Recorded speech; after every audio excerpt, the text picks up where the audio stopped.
I intend to relax. I intend to open up. I intend to feel good. I intend to trust myself. I intend to be, I was going to say be me, but it feels like something different from moment to moment. And so even the idea of being me now feels limiting. And that's a lot to process and experience today on the round table.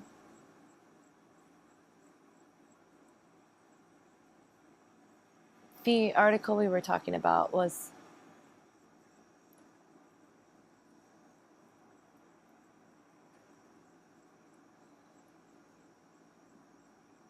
about, is there a God and is there a devil? And it's stuff that I've been feeling as truth for the past, and constantly forgetting and re-remembering, but seeing the sameness in myself and everything, quote unquote, outside of myself. And that's why the judging of the other and the judging of the me hurts more and more because it's so off base and silly and pointless, but it still continues on and on and on. Less and less probably, but everything inside of me is like asking me to stop. My body is rebelling.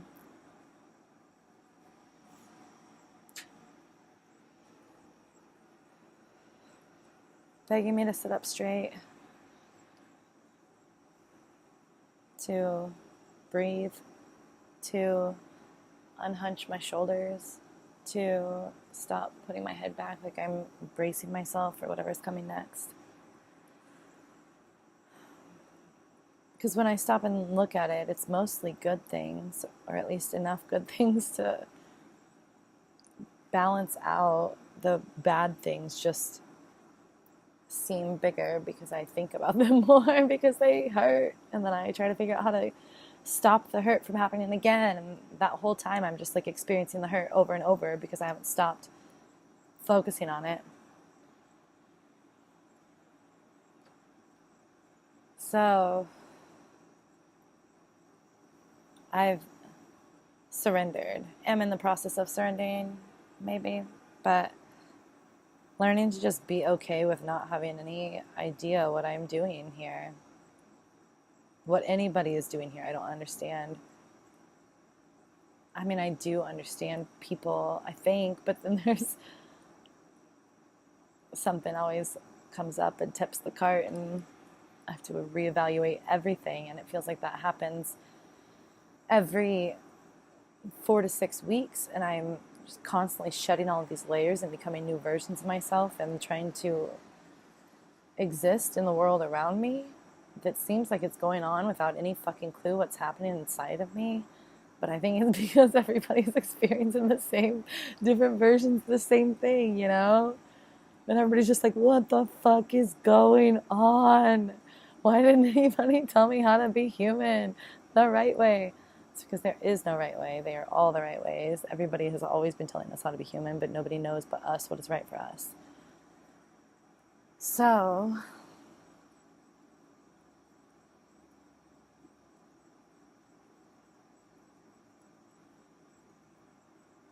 I don't know. And that's okay. There are a few things I would like to think that I know based on experience. There are probably lots of things, but I'm always up for being challenged. Well, maybe that's why it keeps happening, because I keep saying that. I like to learn, and grow and evolve based on new incoming information. But my system is overheating.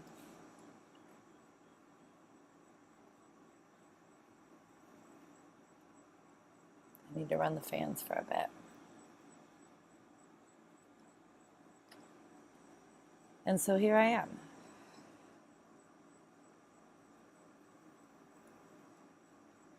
Here are things that I know.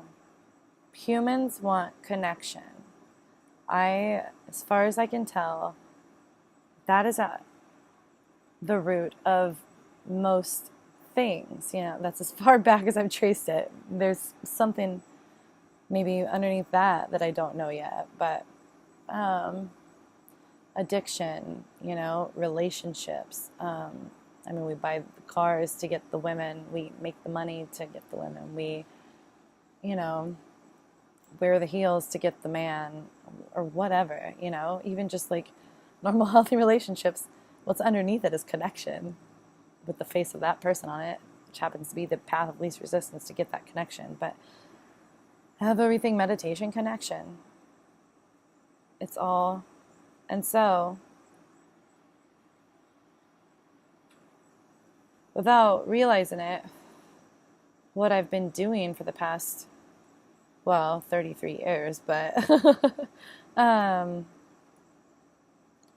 really 2 to 3 years more intentionally, consciously, I guess, but not even with the level of comprehension that I have now about it, but just organically fostering connection, seeing people, allowing myself to be seen, and forming these, or becoming aware of these deep bonds that are available, connections. And so I have them with all kinds of people all of the time.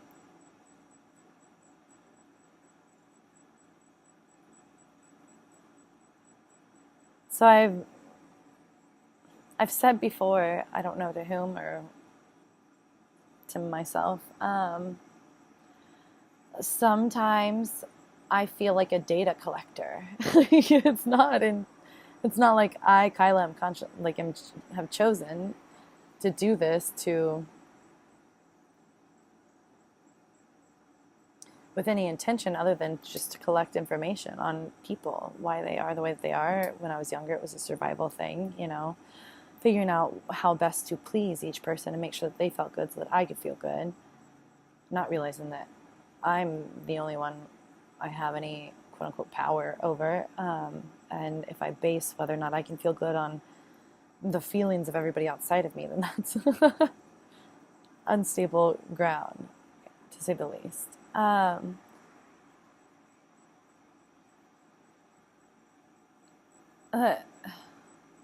Learning to feel good regardless of how the people around me are feeling is a task. A mighty, mighty feat. And I do it a lot of the time. I've gotten good at it. I may even be an expert at it compared to at least 80% of the population. I would say probably more like 99 if I'm being real. But who knows? I haven't met 99 of the population. Yeah. I wonder what percentage of the population I've met. I've met a lot of people. Anyway, people want connection. Humans. It's why we're here. We're supposed to interact and push each other's buttons and examine our responses and expand who we know ourselves to be. That's my version of the truth. That's what makes the most sense for me.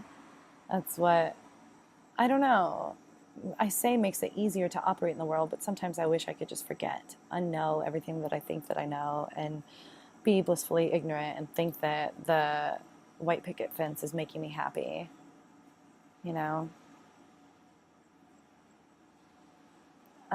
Instead, I examine all the things, feel all of the things, experience all of the things, and it is amazing and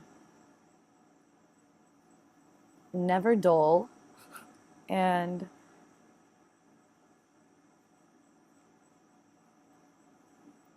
a magnificent way to experience life.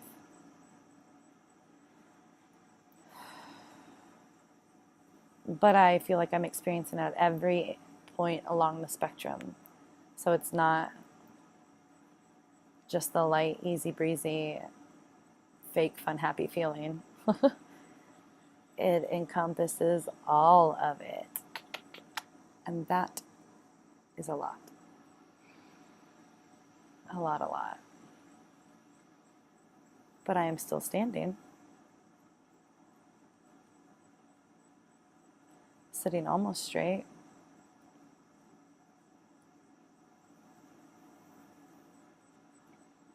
Head probably held higher than ever.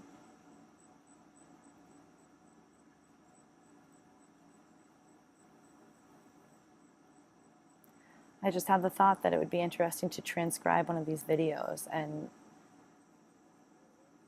write a song using the transcription as lyrics. Brooke, are you hearing this? Let's start that band. It's a perfect time for material. But it isn't it always. Life is very funny. And not always in the funny haha. Very rarely in the funny haha in the grand scheme of things. I wouldn't say rarely because I'm funny and so I encounter funny people. I'm funny to me anyway. But yeah, in the funny, absurd kind of way. I saw my coffee shop shaman. He heard my call telepathically, which was nice. He was honed in. He knew. I saw him. He saw me before he saw me. I saw him and I stood up and walked to the stairs and said, "You got my call?" And he said, "I did. I did. I knew I must wait for the right time to leave the house." And then I set out on my way. I said, "You've arrived at the perfect time." Because I had been sitting, I had dropped the kids off at school and I had been sitting. I went to get a coffee and I was sitting there and there were two people that I thought of calling. He was the first, and fear popped up and I ignored the inspiration and sent him love, made the shift from feeling guilty about it and sent him this little burst of love in my mind. And I thought of someone else and I thought, oh, I wonder if she will stop by. And then I was in a limbo where I thought, perhaps it's time to go, but it didn't feel like time to go, but I didn't know why I was staying, but I stayed and I just sat and I looked and I drank my coffee and looked some more. And then there he was. And then who knows how long later, there she was, arriving shortly after he and I shared an intimate moment. I mean, all of them have been intimate, which is an interesting thing. I see how much I'm doing that all over my life. Deep eye contact, tuning in, listening, and hearing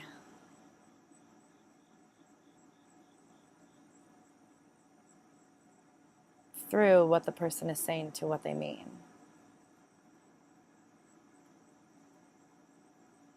Understanding the words that their pictures are painting,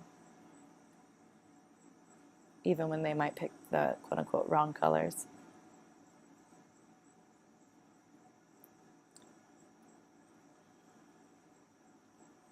There was this moment where it was evident that we had interacted in infinite numbers of ways before this moment on the patio at the coffee shop. And as the moment was passing, I had either the urge or the inspiration, I'm not sure which, to smoke a cigarette I was probably inspiration, especially considering what followed that urge. I said, do you mind if I smoke? And he laughed out loud.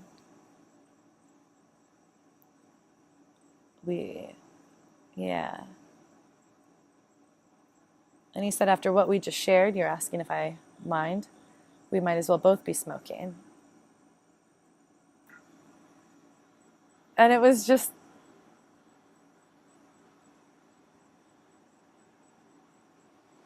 on so many different levels.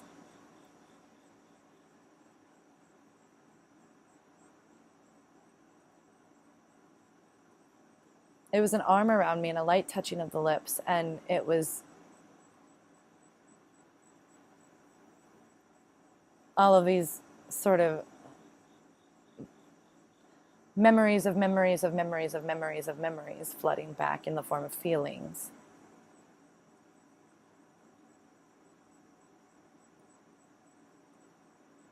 It was nothing and it was everything. And in that moment, he expressed complete and total acceptance for me. Not only expressed his own, but encouraged and empowered me to feel my own. And that was something.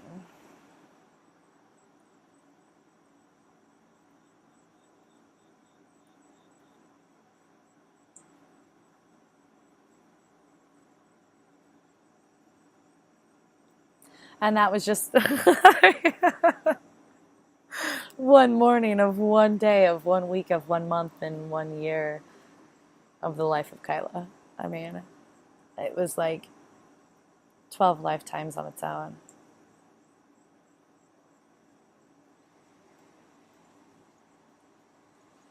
So it's good to be me, us, when we remember to see it that way, which is not always, and that's okay. The forgetting makes the remembering more fun, I suppose. More relief bringing, which is another thing that all humans want, is just a little bit of fucking relief.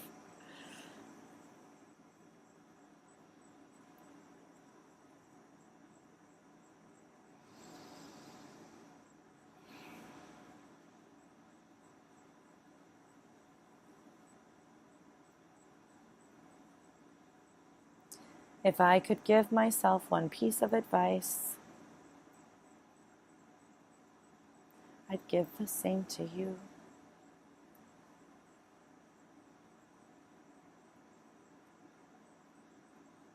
Wherever you go, whatever you do,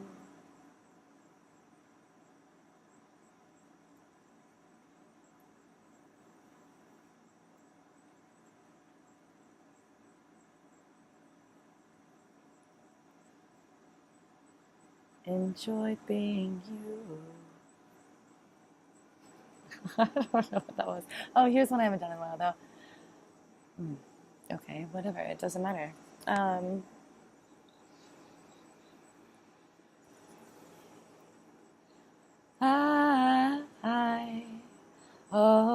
I am a badass. My glass isn't half anything. I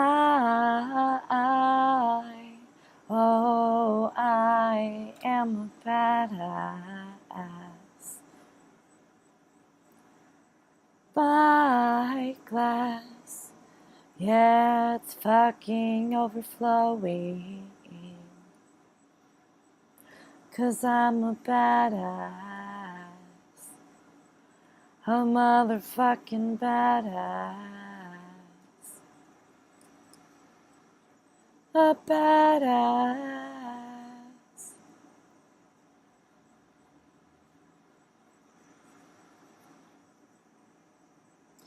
Pedro is me looking at me with those judging eyes.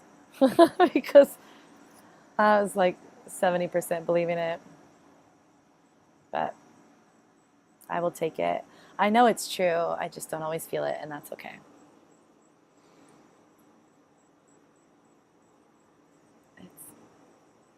true. True. It's true.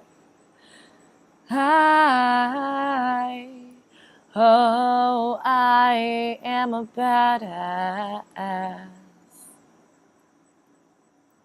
My glass isn't half anything.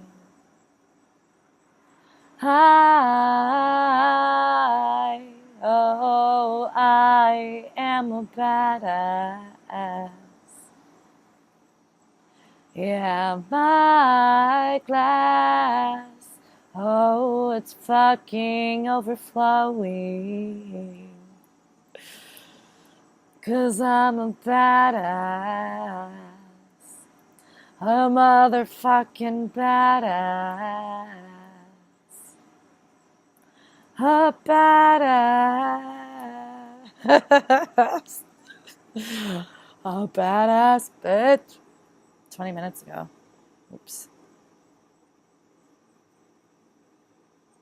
Oh. I am being swooped at.